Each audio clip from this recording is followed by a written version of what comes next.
O Aburi Malim Suguru, O Aburi Malim Suguru. O Aburi Malim Suguru, O Aburi Malim Suguru. First, it was the smell.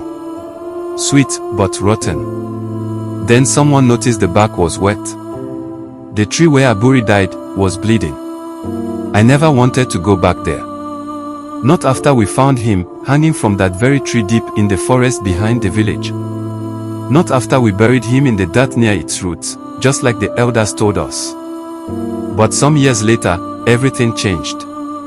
Akudugu, the firewood seller, came running into the village one afternoon, his eyes wide with terror. The tree, it's crying blood. I swear. People laughed at first. Said he had been drinking pito again. But then we went to see it for ourselves. And what we saw still makes my stomach twist. Thick red liquid ran down the trunk like blood. It wasn't just dripping, it was pouring, soaking into the roots, staining the soil dark.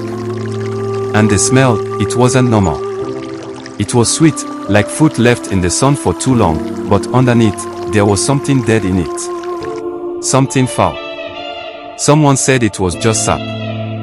But sap doesn't boil in the sun. Sap doesn't smell like rot. And sap doesn't scream when it's burned. One of the elders tried to burn a patch of bark.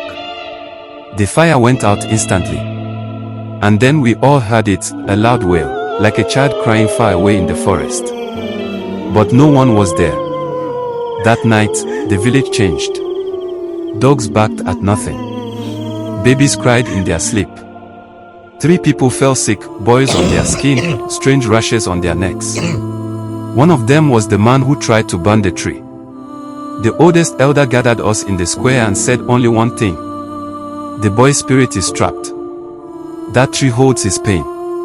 Aburi's mother hadn't spoken since the day of the burial. She just sat outside her mud house, eyes empty, lips moving but no sound coming out. Then, one morning, she stood up.